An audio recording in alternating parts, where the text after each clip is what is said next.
Good evening, everyone. I would like to call the regular board meeting, public session, October 1st, 2025 to order. Before we actually begin, I want to mention that yesterday was Orange Shirt Day, and by all accounts, we had a tremendous amount of support in our schools and participation, and I just want to thank the staff and the students that participated yesterday. Would you please rise for the singing of our national anthem?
Director Ferguson, would you do the roll call, please? Thank you. And through you, Mr. Chair, this is your roll call for October 1st, 2025, board meeting public session. Chair Schooler. Present. Vice Chair Johnston. Present. Trustee Danaher. Present. Trustee Francis sends her regrets. Trustee Labonte. Present. Trustee McAllister. Present. Trustee McDonald. Present. Trustee Parisien. Present. Trustee Steinberg. Present. Trustee Swan. Present. Student Trustee Gibson. Present. Student Trustee Musa. Present. Mr. Chair, you have quorum. In the spirit of truth and reconciliation, we acknowledge that we are gathered on the customary and traditional lands of the Indigenous peoples of this territory.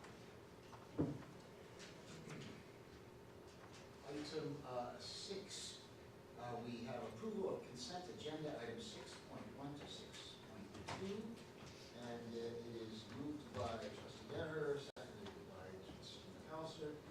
The Canada District School Board approved consent agenda items 6.1 to 6.2 as submitted and confirmed accurate as of October 1st, 2025. Cast your vote online.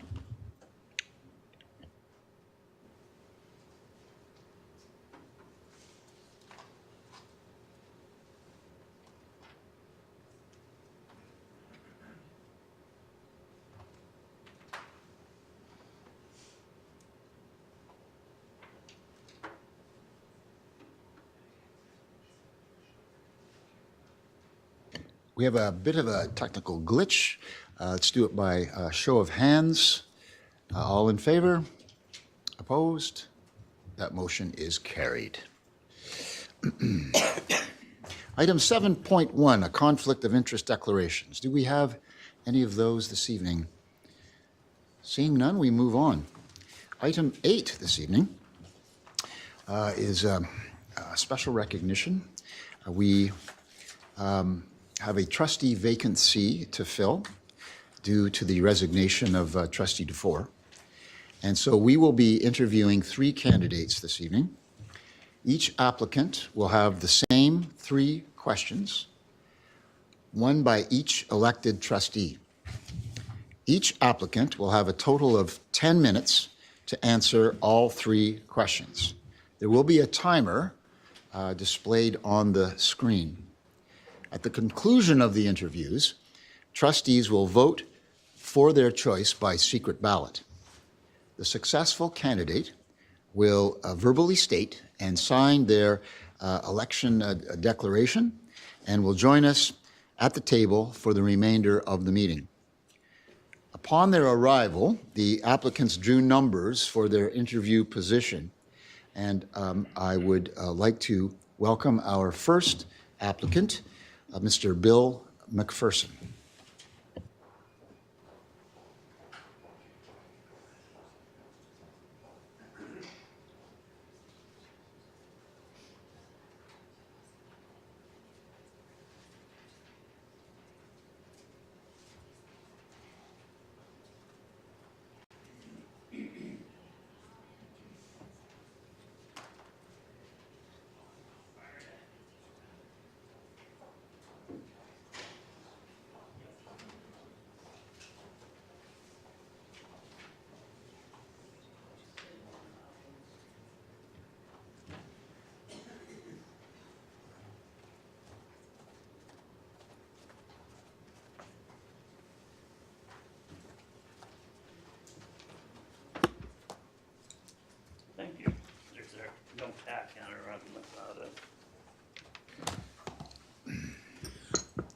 Good evening, Mr. McPherson. As you are aware, there will be 3 questions that will be asked, one by each of one of our elected trustees. You'll have a total of 10 minutes to answer all 3 questions, and there will be a timer displayed behind me to help you keep track of your thoughts. First question.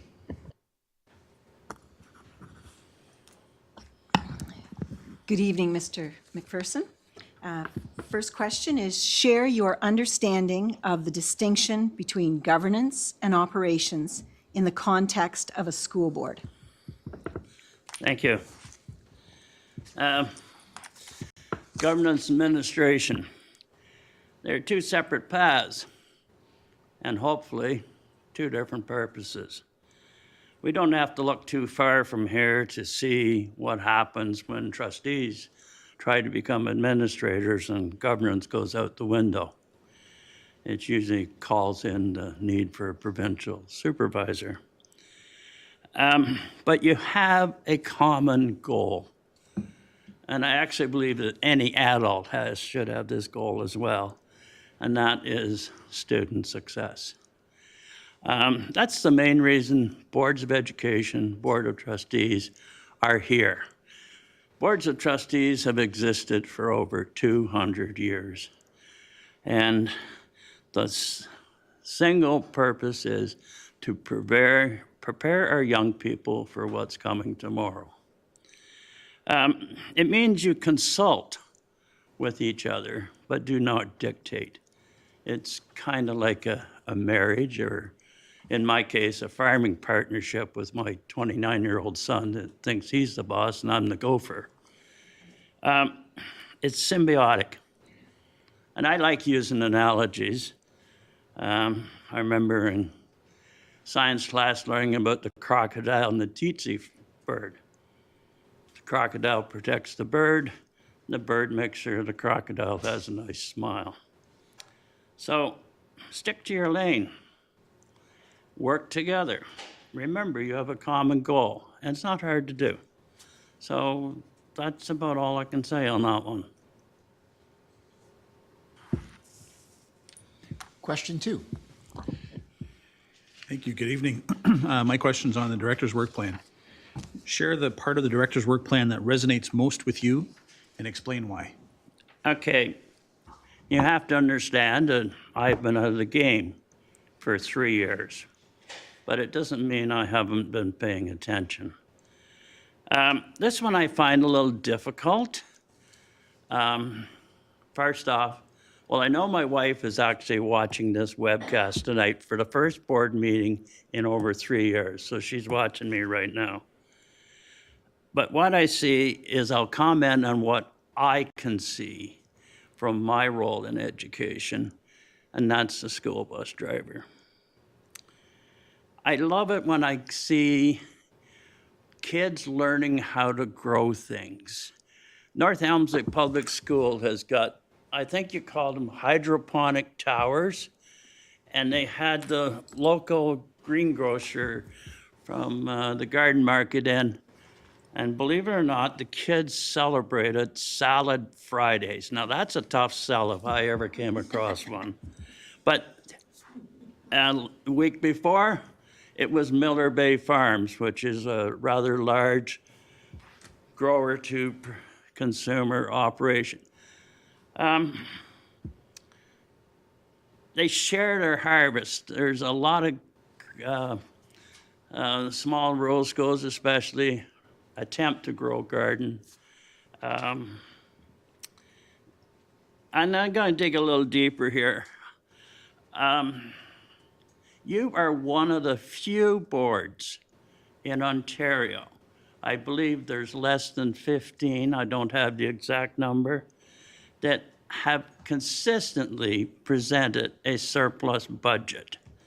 That says a lot both for the partnership of governance and administration, but it also says a lot about the direction that the director's work plan is going in. You've also been recognized as a good place to work. That again is almost as hard to sell as celebrating Salad Fridays. I see staff when I pulled in with my bus. By the way, we call it Big Yellow. Everyone seems to catch up on that name. And believe it or not, I'm known as Big Bill. I won't take that personally. But I see staff going above and beyond. The receptionist out making sure that the kids get on safely. Kids get off the bus crying, and the principal, first thing she does is goes over and tries to figure out what's wrong. So it may not be just the director's work plan, but honestly, whatever you're following with the director's work plan, you're doing a good job as a board. So that about sums that up. And the final question. Okay. Bill, I have the final question for you tonight. Oops, sorry. I have the final question for you tonight, Bill. Right? Why are you interested in serving as a trustee with the Upper Canada District School Board? I'm going to be totally honest with you. As you'll see from my resume, I sat at this table for 22 years. It gave me something, it made me feel part of something much bigger than what I am normally. My dad was a school board trustee. He only lasted 1 year because he didn't know enough to keep his mouth shut. I don't have that problem. And, but what you have to realize about education is that a successful meeting is one where you can walk out that door at the end of the night and say, we did something for the kids tonight. The other thing you have to remember is whatever differences you have with anyone at this table, you leave them on the coat hook outside the door before you enter this room. I've had a long involvement with youth. I've been a 4-H leader for 30 years. I held provincial offices with the junior farmers, and I raised 2 very difficult kids. So I really enjoyed the role before, and I'm going to admit, I'm going to be a bit selfish. I miss it, and I'd like to get back, even if it's just for the 1 year. And I want to say this last thing in closing. I am here to finish off Carol Dufour's term, not necessarily my own. I'd like to see given the chance to get that ball across the goal line, so to speak. So that's about all. I can't add any more to it.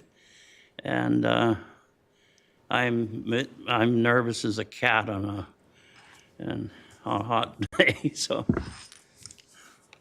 Well, great. Thank you for all those years of service that you mentioned, and thank you for your interest in being here this evening. We have 2 more candidates to hear from, and we will let you know the will of the board. Yeah, Thank you. so I'll go back to my hiding place.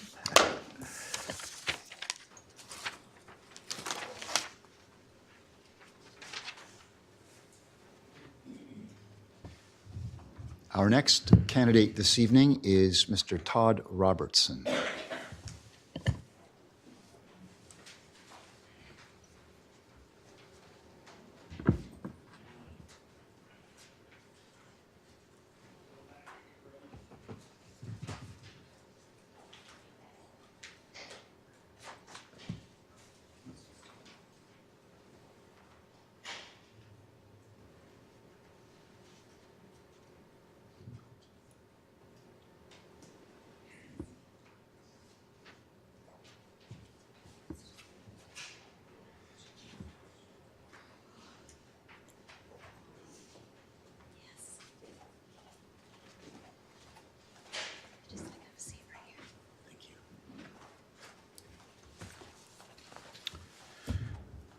Good evening, Mr. Robertson.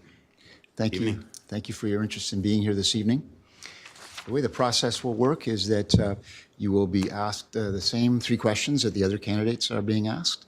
You will have a total of 10 minutes, and there will be a timer behind me on the screen behind me that will keep track so you can keep track of your time. And we have one of our trustees who's going to ask the first question. Good evening. So question number one, governance versus operations. Share your understanding of the distinction between governance and operations in the context of a school board, please. Excuse me, I apologize in advance for my voice. I'm just getting over some sort of a cold or something, so please excuse me. I think the best way I can describe the difference between governance and operations is, to me, governance has always been the concept of keeping your nose in, but keeping your fingers out. Governance is providing oversight to ensure the proper functioning of the schools within the board's catchment area. It's making decisions and policies that ensure compliance with ministry requirements, but that also support an education system that will best provide resources to the educators to prepare students for the life that's ahead of them as they leave through the school system. Operations is the operationalizing of the policies and directions set by the board and of the utilization of the resources that the board has provided to provide the curriculum and all other services to the students within the school system. Question number two. Good evening. My turn. Hi, I'm Trustee Michelle Labonte.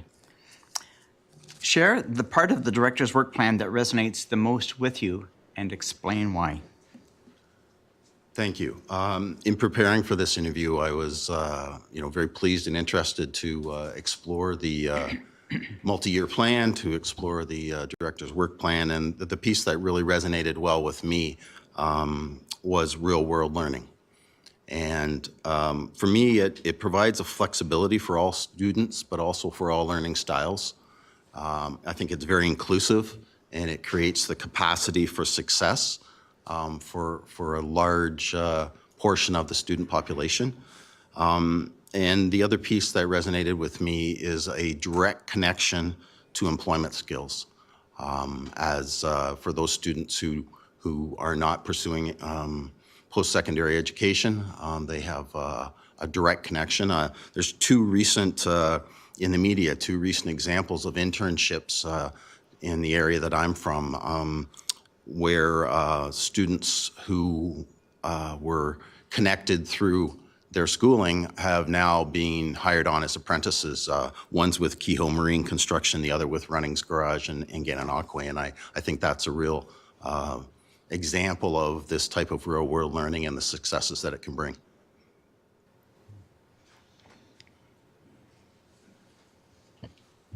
Question number three.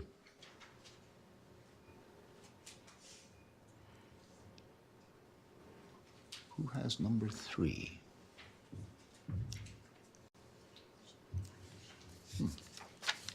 Might be me. Well, I will ask it. Sorry.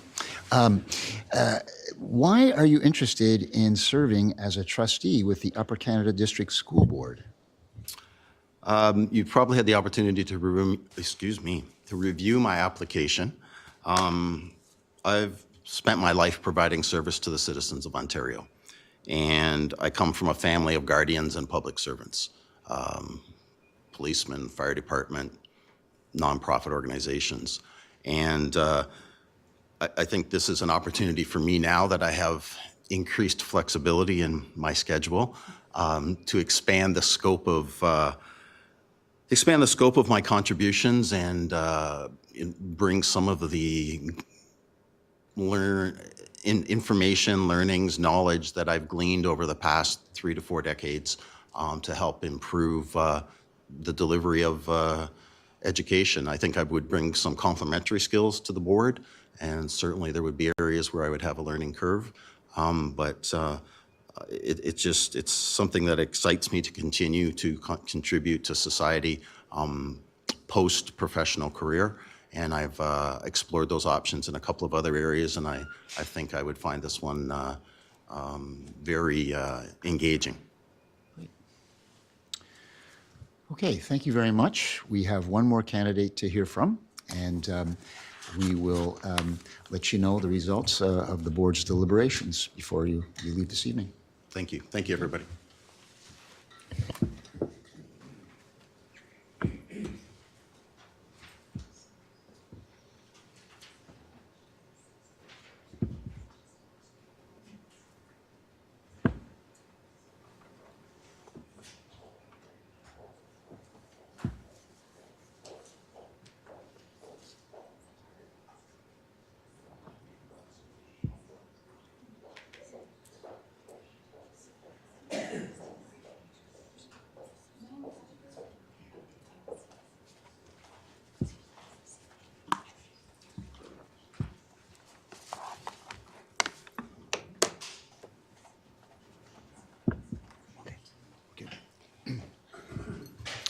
Good evening, everyone. Yes, good evening. Thank you very much for your interest and for being here this evening. As you're aware, each candidate is being asked the same 3 questions, and you will have 10 minutes to answer all 3. Okay. And there's a timer appearing behind me to help you kind of keep track of your time and your answers. Okay. So we have question number 1. Good evening, Ms. Mueller. My name is John McAllister, and I have the question number 1, which pertains to governance versus operations. Share your understanding of the distinction between governance and operations in the context of a school board. Certainly. Thank you for your question. Throughout my career, I've been fortunate to work for organizations that was governed by a board of directors, as well as I've been able to serve as a board member with Eastern Ontario Training Board for over 12 years, and most recently with Canadian Mental Health as a board member. So through my experience, I can share that, to me, governance in any format, like whether it is school board or in a board setting, to me, is responsible to provide vision and strategic direction on where the organization needs to go. Part of that vision administration process or vision oversight process involves providing that necessary oversight by setting policies and by giving clear direction in the form of clarity in policy, so administration is able to follow those policies and implement them easily. There is also a component of accountability and transparency that is vital in terms of governance, including financial responsibilities and transparency and accountability to the taxpayers. Additionally, I also feel compliance with the Education Act and all legal requirements is also responsibility of the board. And when all of these factors come together in the form of a good governance, it makes it easy for administration to implement all these pieces together in form of a successful administration. They are responsible to me. Operations is essentially the administration's baby, where they are responsible to implement the day-to-day operations with a full understanding that there needs to be a flow of communication, whether there are issues, progress, or success up the chain through superintendent, ultimately to the trustees. It is important for that flow of information to continue, so the board is well aware of where the challenges are and where the progress is. Question 2.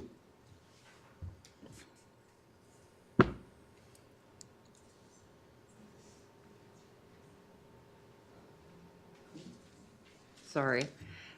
This question is in regards to the director's work plan. Share the part of the director's work plan that resonates most with you and explain why. Certainly. Thank you for the question. I went through the director's work plan, and to me, the real world learning and student well-being are interconnected. I tried my best to differentiate and pick one, but I will try my best to explain why, for me, these two are connected. I recently had an opportunity to visit North Dundas High School, where I was pleasantly surprised to see the STEM lab that they had. There was a podcast studio. There was state-of-the-art computers that they had to facilitate coding. There was a robotics lab. All of these factors are literally real-world learning pieces in today's world particularly, which in turn to me allows for a student to feel connected to what's happening outside of the school, where they're able to apply those principles and connect it to what future may hold for them. So to me, when a student is able to link their education to reality, the success rate and the enjoyment of going to school and learning is enhanced. And I also feel that as our students in today's world are not just competing with other students in Ontario or Canada, but globally, that real life learning, the real world learning components are vital for their mental health as well. And the final question. Thank you. Good evening. Number 3 is interest in serving. My question is, why are you interested in serving as a trustee with the Upper Canada District School Board? Thank you. So I will share a little bit of my background. So I have lifelong commitment to public service through municipal sector and nonprofit organizations that I have worked for. I have raised 2 children in Cornwall and have seen some of the challenges, opportunities, and gaps in school system in general, which continues to fuel my passion for advancing certain education opportunities. And this is a platform that provides me where I can share my ideas and do something with it. The community impact that can be achieved by being in this role is vital. Opportunity to shape the future of education in the region. Having a platform to be a trustee allows that to take place. And I am able to apply my strengths that I have gained through my professional career, personal journey of immigrating, going through different global perspective of how education is, where there are gaps, where there is tons of opportunities.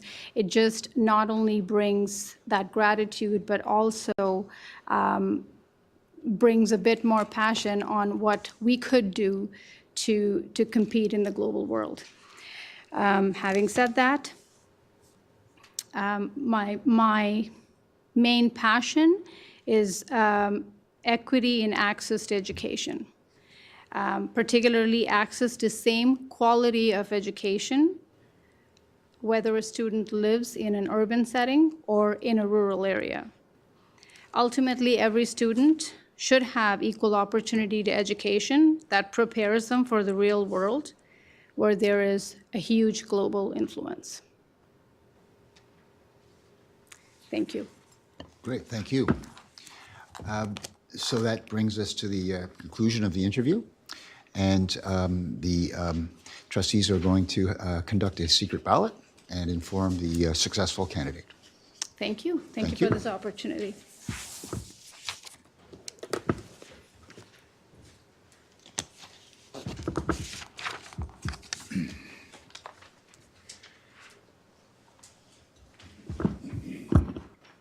As stated, the election by secret ballot will now take place. The ballots are being distributed, and anyone who's voting electronically, and I don't believe that's factor this evening. The ballots will then be collected, and we will determine the successful candidate and bring that person back into the room. And then there will be a ceremonial piece, and then we will continue on with the agenda. So if you would please indicate your choice on the ballot, and they will be collected.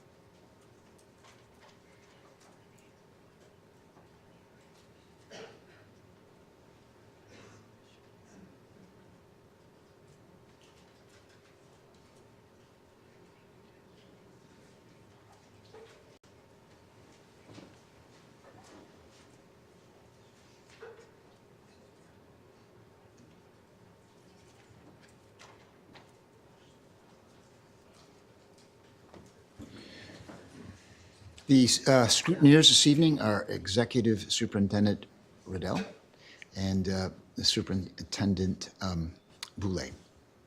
They will be tabulating the vote and let us know.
Ladies and gentlemen, the votes have been tabulated, and the successful candidate is Todd Robertson.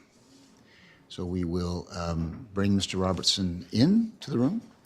welcome him as for joining our table. There will be some ceremonial items that we will attend to, and then we will continue on with the agenda.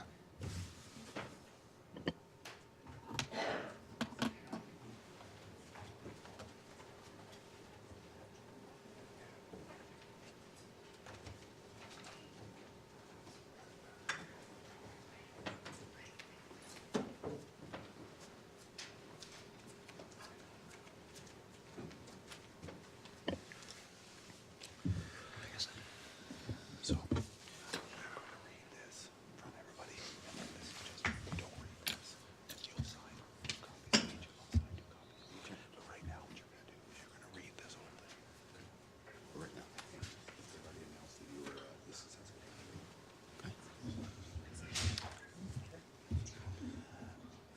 I, Todd Robertson, solemnly declare that I am not disqualified under any act from being a member of the Upper Canada District School Board.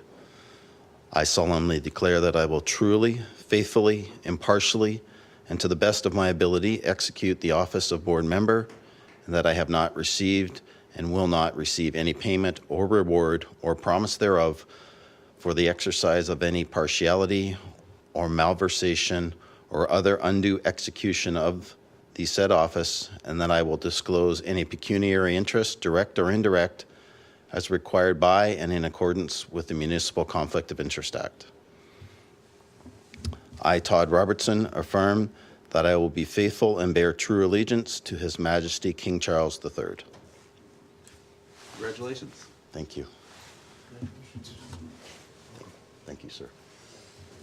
Here? You sign here.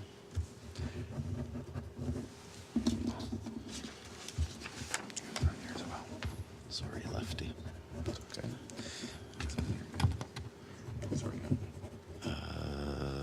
October 1st. Here.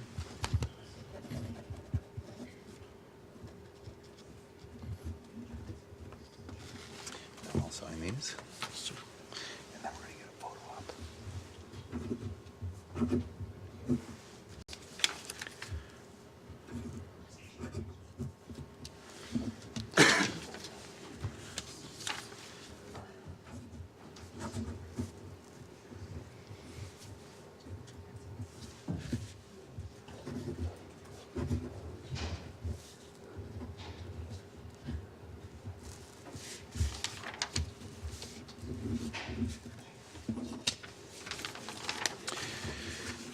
Ladies and gentlemen, Trustee Robertson.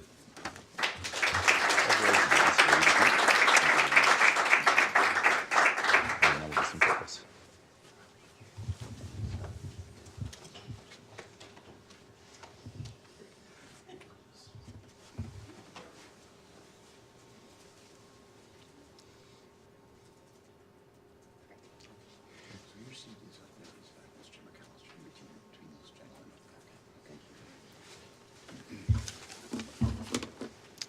This is your pen.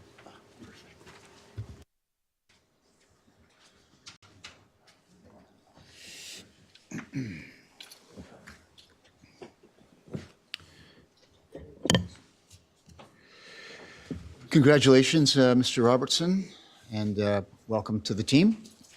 If you would wish to say a couple of words, you certainly have the opportunity to do that.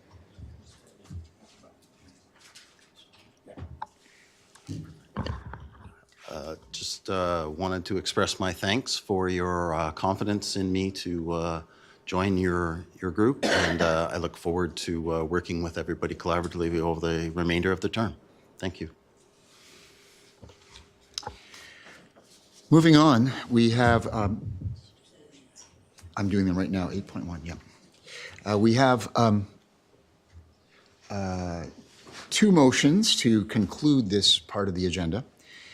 The first, and I'll be looking for a mover and a seconder, moved by Trustee Labonte, seconded by Trustee Swan, that the Upper Canada District School Board approve the appointment of Todd Robertson for trustee, effective October 1st, 2025 to November 14th, 2026. Would you please cast your vote online?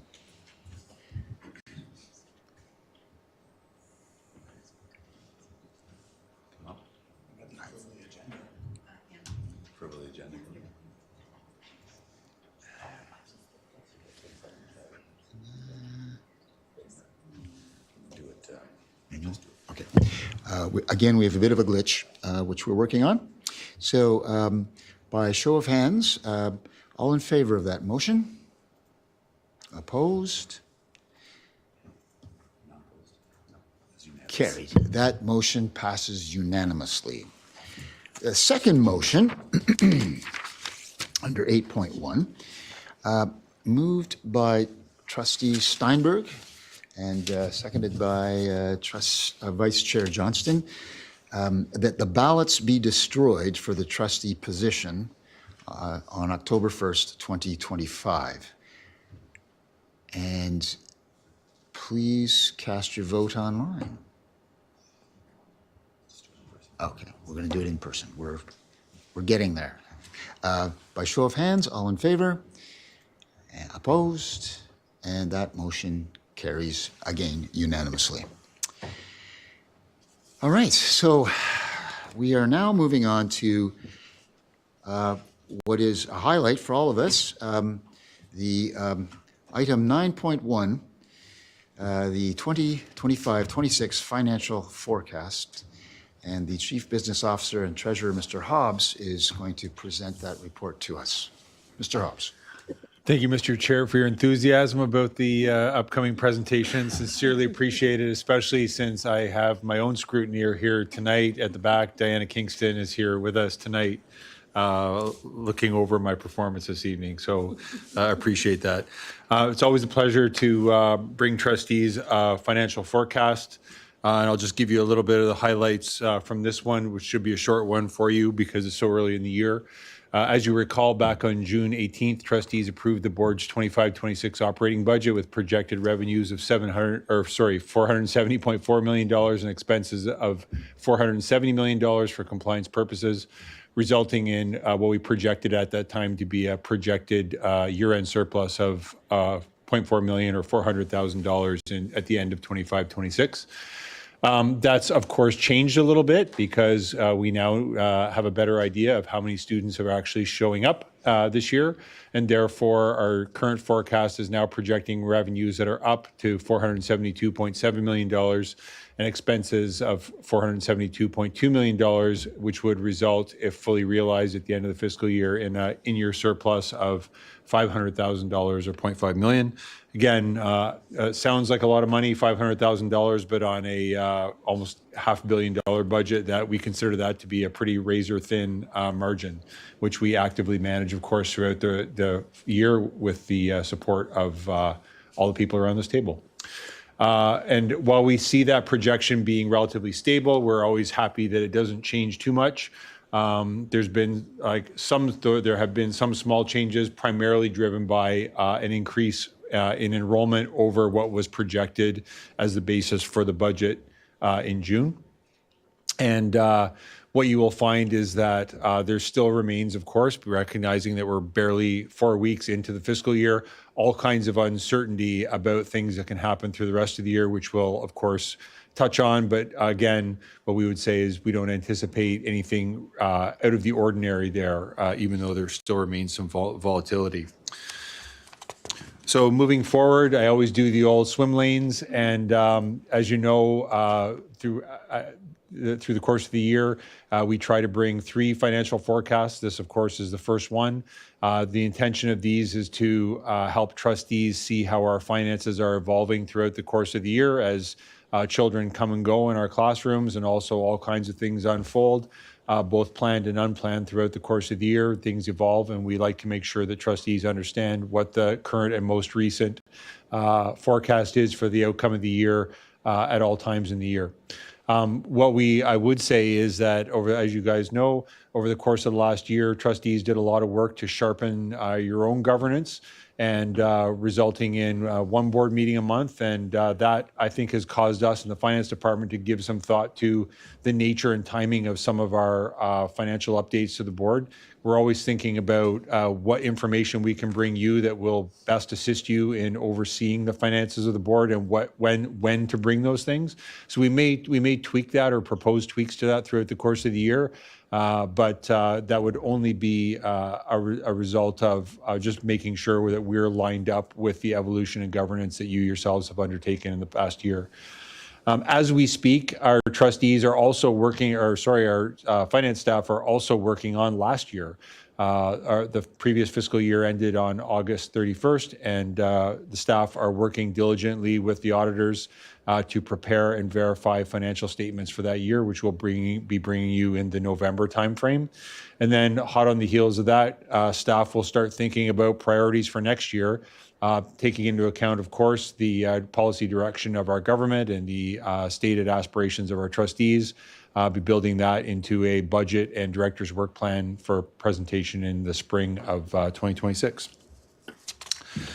So a little bit about the financial forecast itself. No surprise, you're well acquainted with this slide. The intention here is to show you how our projections for the current fiscal year evolve, starting with the original budget, which is itself a forecast that you passed on June 18th of 2025. And as I mentioned earlier, we were at that time anticipating revenues of around $470.4 million.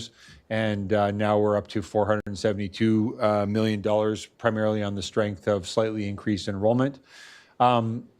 Correspondingly, of course, we're a not-for-profit entity, and so therefore, when the government gives us funding to support the instruction of additional students, we spend it in the support of instruction for additional students.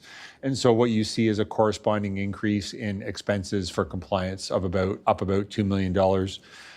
Slight variances throughout other lines, which results in a slightly favorable increase to our projected surplus. Right now, it's gone from about $400,000 that we projected in the original budget to around $500,000. Again, recognizing that there's a whole bunch of things that are going to happen in the remaining 11 months of the year that will cause pressures, both good and bad, on that result, and we will be managing accordingly. Excuse me. So again, this is a familiar slide to you where our team tries to highlight for you the major changes or how those changes appeared compared to our original budget forecast. So what you see, of course, again, on line row 1 is that there's a revenue increase of $2.3 million, primarily attributable to higher enrollment, total of about 342 projected average daily enrollment students over the estimates that were prepared for the original budget. That, of course, is good news to us. It's much easier to add staff and resources than it is to subtract staff when your enrollments come in under projection. So that's a matter of good work from our planning department and finance team on making sure that we're providing projections originally that are suitably risk adjusted so that we don't find ourselves in a position where we're overspent. School budgets, we're expecting about $800,000 in increased expenses over what we anticipated back in June. That's primarily a result of carry forward. So as trustees may be aware, when schools at the end of a fiscal year have a surplus of funds, it's been our practice as an organization to allow those schools to effectively carry forward that surplus into the next year and then spend it. So schools had a little bit healthier surpluses at the end of 24-25 than we had originally anticipated, and therefore we're anticipating that they will carry those forward and spend those to the tune of $800,000 in the coming year.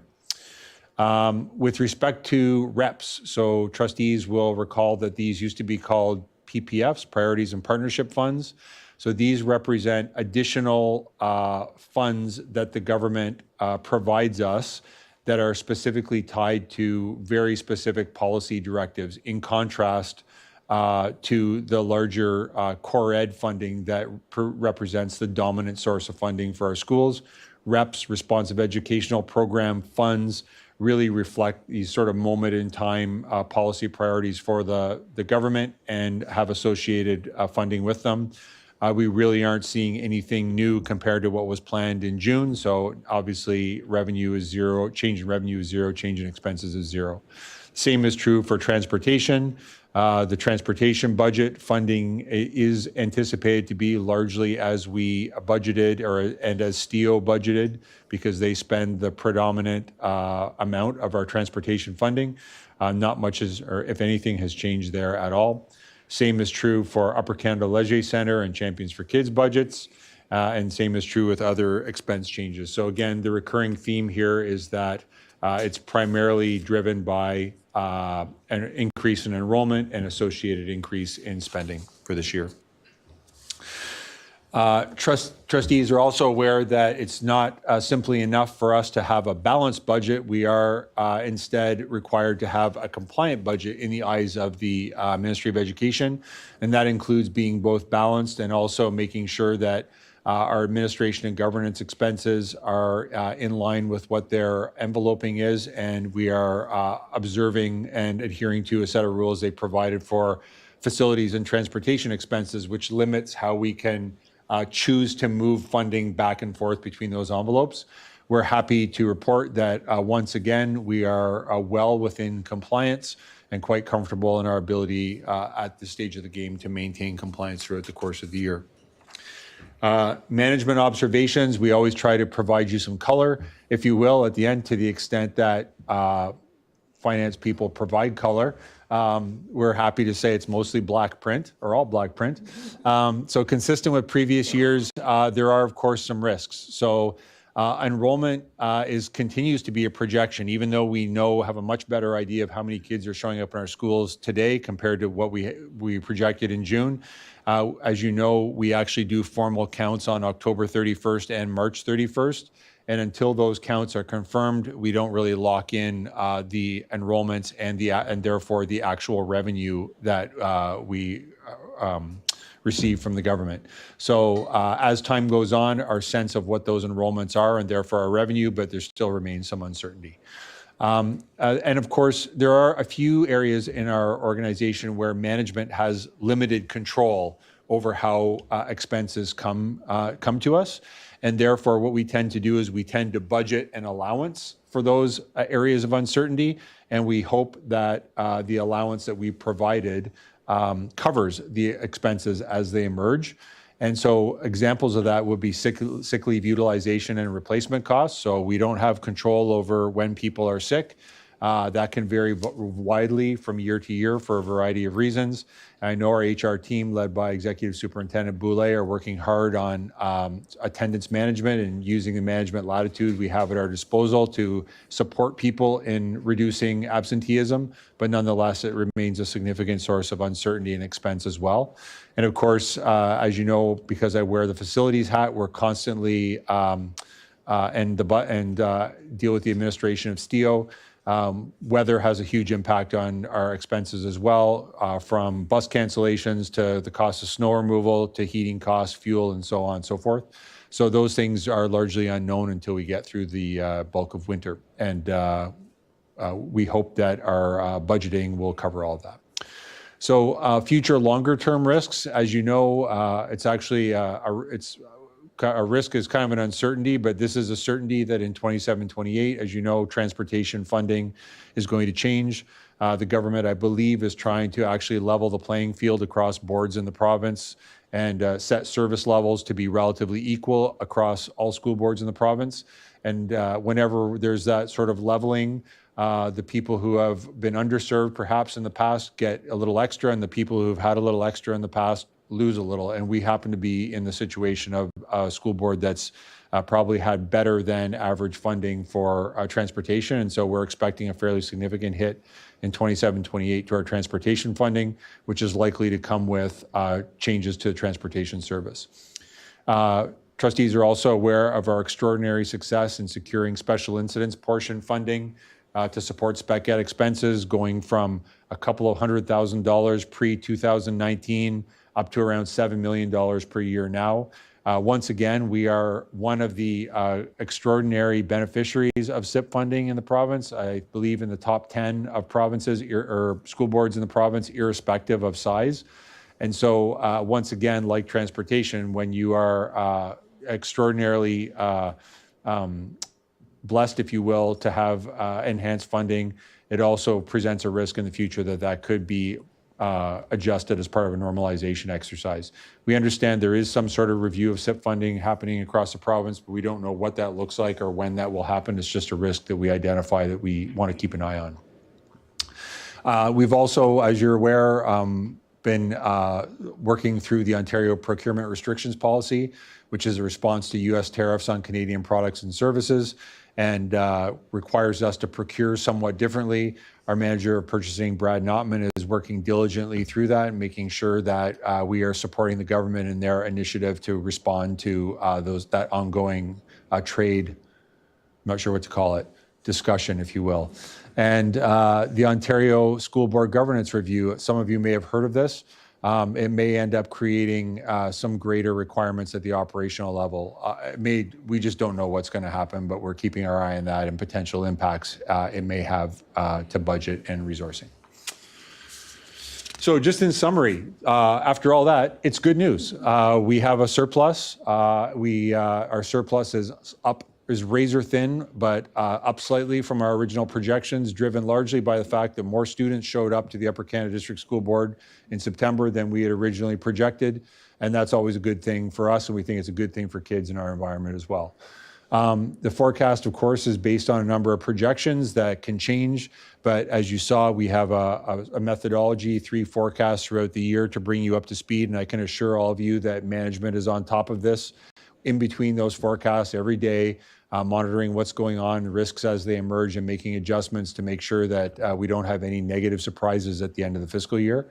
And the next formal forecast will be in January. As trustees know, we submit a budget to the Ministry of Education in June for their scrutiny, and then we submit basically an updated revised estimates kind of version of the budget based on what we know to the ministry in January. And we sync up, we will provide you with an update, a forecast at that time that syncs up with what we're providing the ministry, so you see what we see when it comes to how we see 25-26 ending from a financial perspective. And Mr. Chair, that represents the end of my presentation. Happy to take questions. Thank you, Mr. Hobbs. Are there any questions?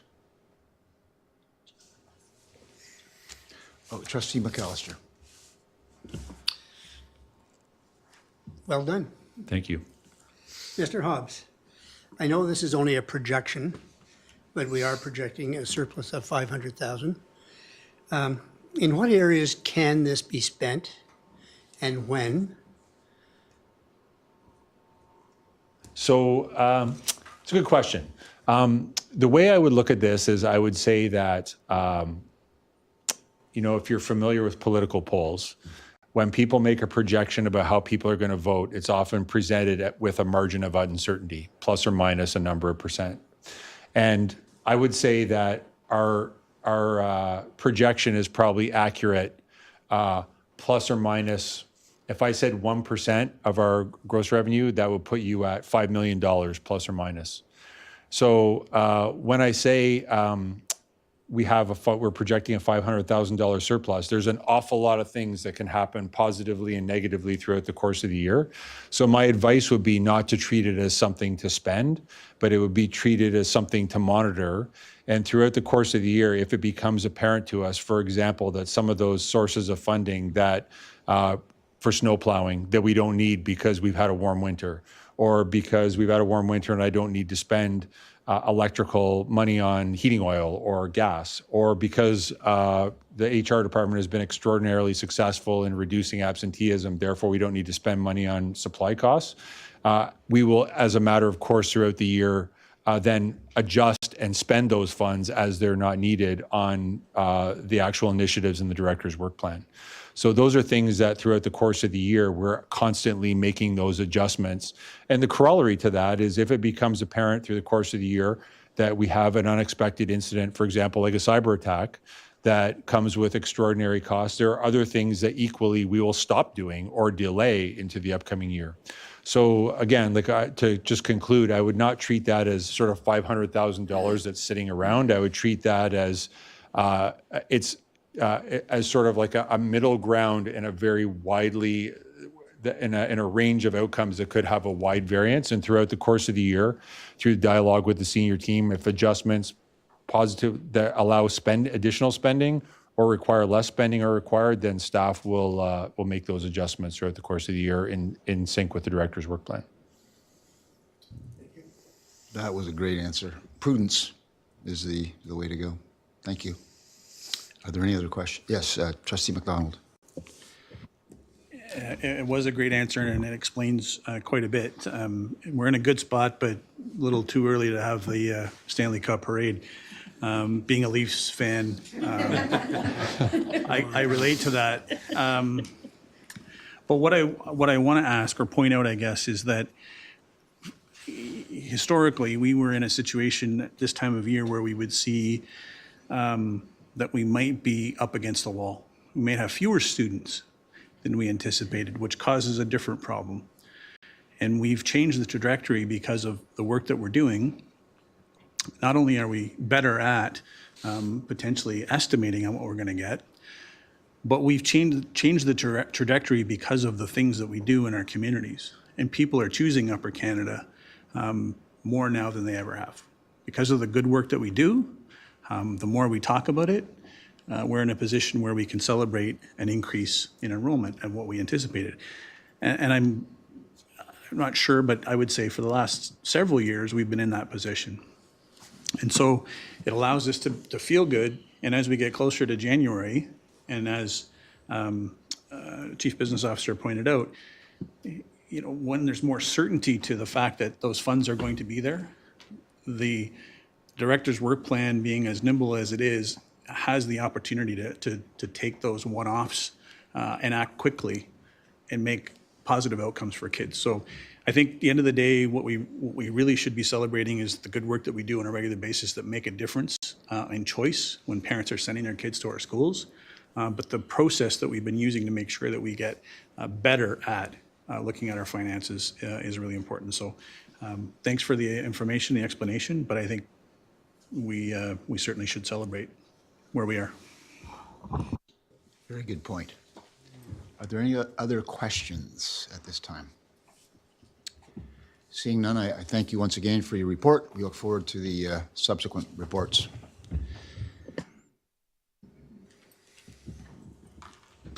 Moving now to item 9.2, we have the Special Education Advisory Committee report, SEAC, and we would ask the chair, Trustee Labonte, if he would present that report.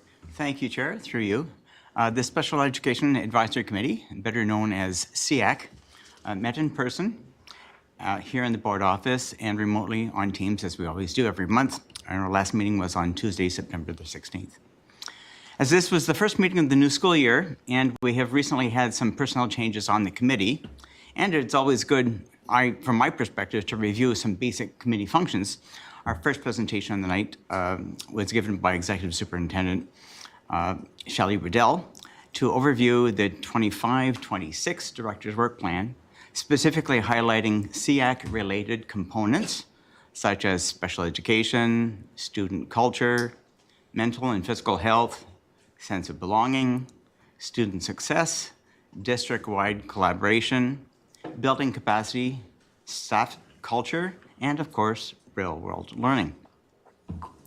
Our next presentation was led by me as the SEAC chair to review processes and expectations of our committee and the roles of committee members, highlighting specifically that we always need to look from a system-wide lens to address concerns that affect many, not just a few special cases.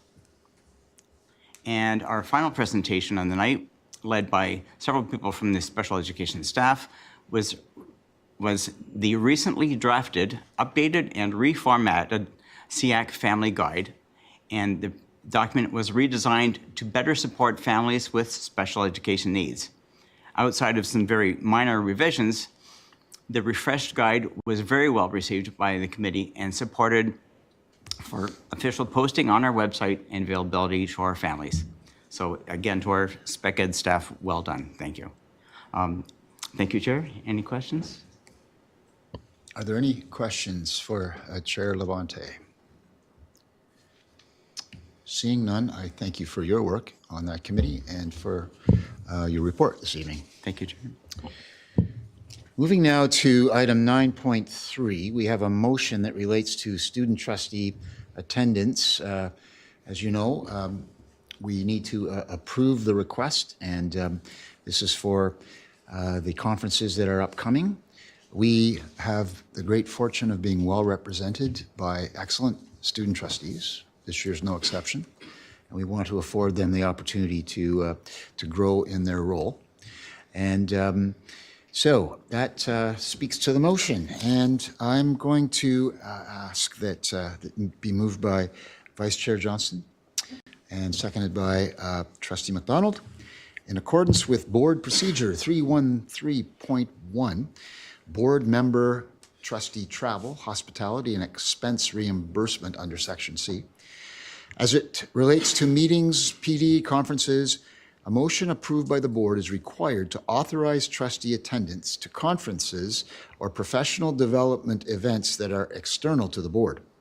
Be it resolved, the Upper Canada District School Board approve student trustee attendance at an upcoming conference of their choosing. Is there any discussion regarding this motion?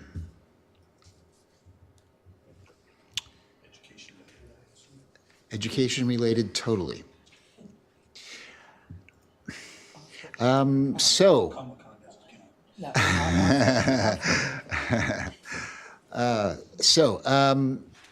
are we doing? Online? Okay, so we're going to give it a try. Would you please cast your vote online? Let's see what happens.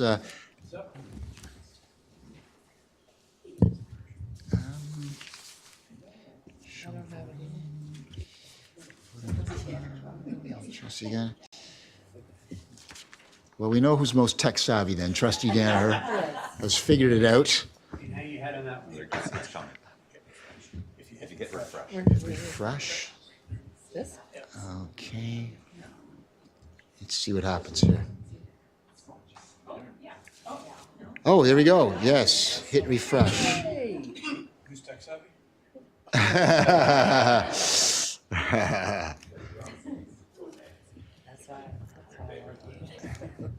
There we go. Good job. Good job.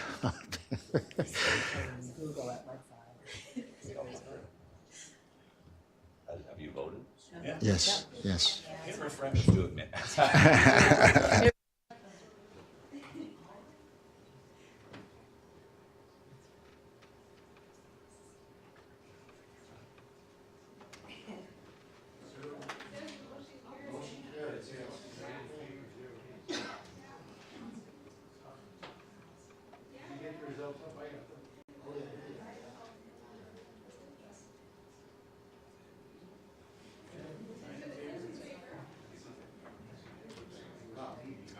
Okay, so that motion is carried unanimously, and much appreciation to Trustee McDonald for his leadership in the area of technology. And all right, so great. We're moving now to item 10. These are our regular information items and correspondence that provide great bedtime reading, and they can be perused at your leisure. So we are now moving to 11.1. We're moving into Committee of the Whole, private session. It is moved by Trustee Steinberg, seconded by Trustee Danaher, that the Upper Canada District School Board move into the regular meeting Committee of the Whole, October 1st, 2025 at 7:39 p.m. And would you please cast your vote online? I see it. There we go.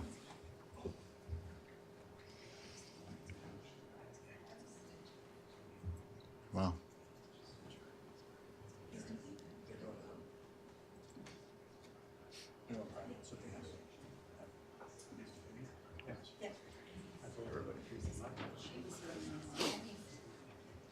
And that motion is carried. Thank you. So we have a second motion moved by Trustee Labonte and seconded by Trustee McAllister, that the Committee of the Whole move into private session on October 1st, 2025. Please cast your vote online. There it is.